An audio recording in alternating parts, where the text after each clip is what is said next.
गर्मी से बचने के लिए नकली बादल कैसे बनाता है, जानने के लिए देखिए पूरा वीडियो। पूरे साल में सिर्फ 5 से 10 बार दुबई में बारिश होती है।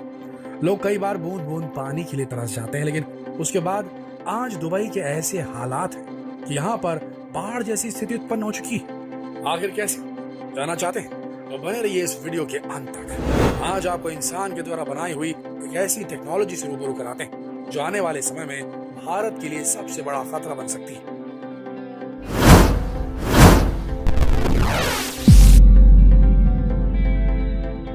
दुबई के बारे में तो आपने बहुत सारे वीडियो देखे होंगे। यहाँ तक की ऊंची ऊंची इमारतें, यहाँ की शान और शौकत किसी से नहीं छिपी है। क्या लगता है आपको इनके पास सब कुछ है? नहीं, सब कुछ नहीं है। दुबई की सबसे बड़ी कमजोरी है पानी। जी हाँ, पानी। भले ही दुबई समुद्र तट पर बसा हुआ है, लेकिन आप भी जानते हैं कि समुद्र के खारे पानी को पिया तो नहीं जा सकता, और अगर कोई इंसान इसे पीता है तो फिर उसे बचाया भी नहीं जा सकता। लेकिन ऐसा नहीं है कि दुबई में बारिश नहीं होती। बारिश तो होती है, लेकिन साल में 5 से 10 बार। लेकिन इतनी बारिश दुबई के लोगों की प्यास बुझाने के लिए काफी नहीं है। तो अब सवाल यह है कि आखिर दुबई अपने लोगों के लिए पानी की व्यवस्था कैसे करता है, क्योंकि पानी तो इंसान की सबसे पहली जरूरत है। बिना पानी के तो इंसान की कल्पना करना भी मुश्किल है। इसीलिए पानी की व्यवस्था करने के लिए दुबई में बहुत सारे डीसैलिनेशन प्लांट्स लगाए गए हैं। ये प्लांट समुद्र के खारे पानी को फिल्टर करके पीने योग्य बना देते हैं, लेकिन ये सुनने में जितना आसान लगता है उतना है नहीं। इस प्लांट को चलाने के लिए बहुत अधिक मात्रा में बिजली की खपत होती है, बहुत सारा मैन पावर लगता है, जिसकी वजह से साफ पानी का प्रोडक्शन कॉस्ट बहुत ज्यादा बढ़ जाता है। 1000 लीटर समुद्र के खारे पानी को फिल्टर करने के लिए पूरे 4400 रुपए का खर्च आता है, यानी कि 4400। लेकिन इतना महंगा पानी हर कोई अफोर्ड भी नहीं कर सकता। बस इसी समस्या को देखते हुए दुबई की सरकार लंबे समय से किसी दूसरे सब्स्टिट्यूट की तलाश कर रही थी, और अब उन्हें दूसरा सब्स्टिट्यूट मिल चुका है, जिसे क्लाउड सीडिंग कहा जाता है। आपने इसके बारे में बहुत बार सुना होगा। आसान भाषा में कहें तो एक ऐसी टेक्नोलॉजी है जिसकी मदद से आर्टिफिशियल रेन कहीं पर भी कराई जा सकती है। जी हाँ, कहीं पर, चाहे वो इलाका कितना भी ज्यादा सूखा क्यों ना।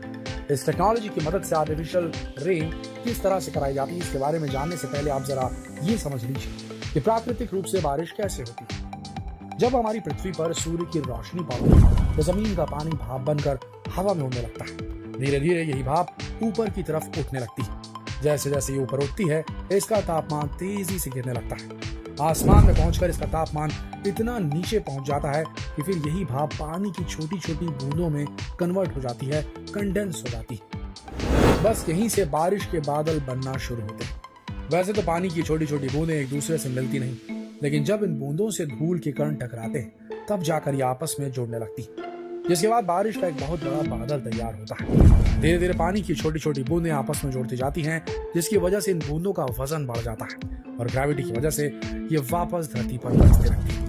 तो अब अपने बारिश की नेचुरल प्रोसेस को तो समझ लिया, तो चलिए अब जानते हैं कि artificial rain cloud seeding technology की मदद से कैसे कराई जाती है। इस टेक्नोलॉजी का इस्तेमाल करने के लिए इसका जो सबसे इंपॉर्टेंट केमिकल है वो है सिल्वर आयोडाइड। इस केमिकल की खूबी यह है कि जब इसे बादलों पे छिड़का जाता है तो आसमान में जितनी भी पानी की छोटी छोटी बूंदें होती हैं ये आपस में जुड़ने लगती है, जिसकी वजह से बारिश का एक बहुत बड़ा बादल तैयार होता है। पानी की बूंदें लगातार एक दूसरे से जुड़ती जाती हैं और फिर ये बरसना शुरू कर देती है। इस केमिकल को आसमान में छिड़कने के लिए बड़े बड़े एयरक्राफ्ट की, एरोप्लेन्स की मदद ली जाती है। इसके अलावा ऐसे कई स्पेशल तरह के जनरेटर्स का इस्तेमाल किया जाता है, जिसकी मदद से आसमान में इस केमिकल का छिड़काव किया जा सकता है। आपको जानकर हैरानी होगी कि सिर्फ बारिश नहीं बल्कि इस टेक्नोलॉजी की मदद से आप राजस्थान जैसे इलाके में बर्फबारी भी करवा सकते हैं। सहारा डेजर्ट जैसे गर्म रेगिस्तान इलाके में बर्फबारी करा सकते हैं, स्कीइंग का मजा भी ले सकते हैं। तो चलिए अब ये भी जान लीजिए कि दुबई इस क्लाउड सीडिंग का इस्तेमाल किस तरीके से करता है। असल में दुबई ने 1000 की पहाड़ियों में हत्ता नाम के एक डैम का निर्माण किया है। होता यह है कि जब कभी भी दुबई के समुद्र के ऊपर से उठने वाले बादल हज़र की पहाड़ियों तक जाते हैं तो दुबई उनमें क्लाउड सीडिंग शुरू कर देता है, जिसके बाद ये बादल समुद्र में ना बरसकर हज़र की पहाड़ियों पे बरसते हैं, जिसकी वजह से बारिश का पानी समुद्र में न जाकर इस डैम में जमा हो जाता है। फिर दुबई इसी डैम के पानी का इस्तेमाल करके पूरी दुबई की प्यास बुझाता है। लेकिन आपको बता दें कि इस टेक्नोलॉजी की मदद से सिर्फ दुबई के लोगों की प्यास नहीं बुझती, बल्कि इससे बिजली का उत्पादन भी होता है। बात करें खर्च की, तो जहां पर डीसैलिनेशन प्लांट में 1000 लीटर पानी को फिल्टर करने के लिए 4400 रुपए का खर्च आता था, आज इस क्लाउड सीडिंग टेक्नोलॉजी की मदद से 1000 लीटर पानी सिर्फ 75 रुपए में मिल जाता है। देखा जाए तो एक बेहतरीन कॉस्ट एफिशिएंट टेक्नोलॉजी है, लेकिन दोस्तों ये कोई नई टेक्नोलॉजी नहीं है, बल्कि इसका इस्तेमाल कई सालों से किया जा रहा है। इसे 1946 में विंसेंट जे शैफर के द्वारा बनाया गया था, इजाद किया गया था, जिसके बाद इसका इस्तेमाल कई बार हो चुका है। सुनने में देखने में आपको टेक्नोलॉजी वाकई में लाजवाब लगी होगी। सच कहें तो ये उन इलाकों के लिए किसी चमत्कार से कम नहीं जहां पर सालों तक बारिश नहीं होती, लेकिन ये टेक्नोलॉजी जितनी लाजवाब है उतनी ही ज्यादा खतरनाक भी है। ये कितनी खतरनाक है इसके सबूत आपको वियतनाम युद्ध में मिल जाएंगे। 1955 से लेकर 1975 के बीच वियतनाम युद्ध लड़ा गया था, इसमें अमेरिका ने क्लाउड सीडिंग की इस टेक्नोलॉजी को वियतनाम के खिलाफ हथियार के रूप में इस्तेमाल किया। अमेरिका ने इस मिशन का नाम मिशन पॉपाई रखा था।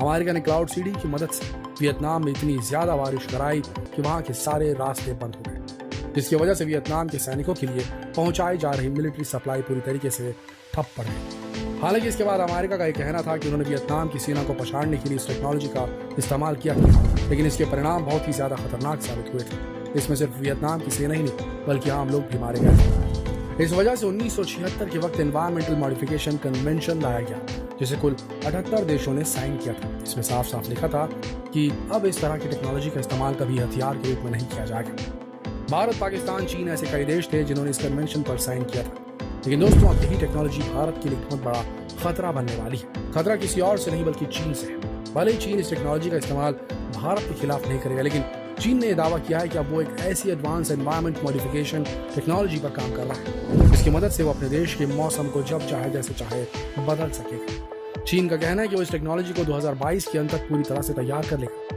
अब इस बात को लेकर चीन कितना सीरियस है आप इसी बात से समझ सकते हैं कि उन्होंने इस टेक्नोलॉजी को डेवलप करने के लिए सिर्फ इसके रिसर्च पर ही 10,000 करोड़ रुपए खर्च कर डाले थे। लेकिन जैसा कि आप जानते हैं कि चीन की नजर हमेशा दूसरे की थाली पर रहती है, यानी कि ये अपनी विस्तारवादी नीति से कभी बाज नहीं आ सकता। शोधकर्ताओं का मानना है कि अगर चीन अपनी इस टेक्नोलॉजी को डेवलप कर लेता है तो इसका नेगेटिव इफेक्ट हमें भारत के कश्मीर और लद्दाख में साफ देखने को मिलेगा। ये अपनी इस टेक्नोलॉजी का इस्तेमाल करके कश्मीर और लद्दाख के क्षेत्रों में भारी बर्फबारी करा सकता है, इतनी बारिश करा सकता है कि यहाँ पर बाढ़ जैसी स्थिति उत्पन्न हो जाएगी जो हमारी सीमाओं को बहुत ज्यादा कमजोर बना देगी। आप सिर्फ कल्पना करके देखिए कि अगर चीन की टेक्नोलॉजी डेवलप हो जाती है तो चीन से सटे हमारे जितने भी बॉर्डर हैं वो कितने ज्यादा कमजोर पड़ जाएंगे। भले ही आज ये टेक्नोलॉजी उन लोगों के लिए लाजवाब है जो पानी की बूंद बूंद के लिए तरसते हैं, लेकिन इतना तो आप भी जानते हैं कि जब जब प्रकृति के साथ छेड़छाड़ हुआ है तब इसके परिणाम बड़े ही भयानक हुए। भले ही चीन इस टेक्नोलॉजी का इस्तेमाल भारत के खिलाफ करे, लेकिन इसके नेगेटिव इफेक्ट उसे भी झेलने पड़ेंगे। आपका क्या मानना है? क्या मौसम के साथ इस तरीके से छेड़छाड़ बेवजह होना चाहिए? दुबई का तो चलो सही, लेकिन क्या ऐसी कोई वेदर मॉडिफिकेशन टेक्नोलॉजी आनी चाहिए? क्या इंसान अपना आपा खो बैठा है? क्या साइंस की मदद से इंसान भगवान का रोल प्ले करना चाहता है? आपका क्या मानना है इस पूरी बात पर? हमें कमेंट करके जरूर बताएं और जितना हो सके इस वीडियो को शेयर करें फेसबुक पर, व्हाट्सएप पर, यूट्यूब पर, ताकि लोगों की आंखों पर बंधी पट्टी हट सके। साइंस है, भगवान नहीं। शेयर करें इस वीडियो को फेसबुक पर, व्हाट्सएप पर, यूट्यूब पर। कल फिर मिलेंगे एक और दिलचस्प वीडियो के साथ। तब तक के लिए आप सबका इस वीडियो के अंदर बने रहने के लिए दिल से धन्यवाद।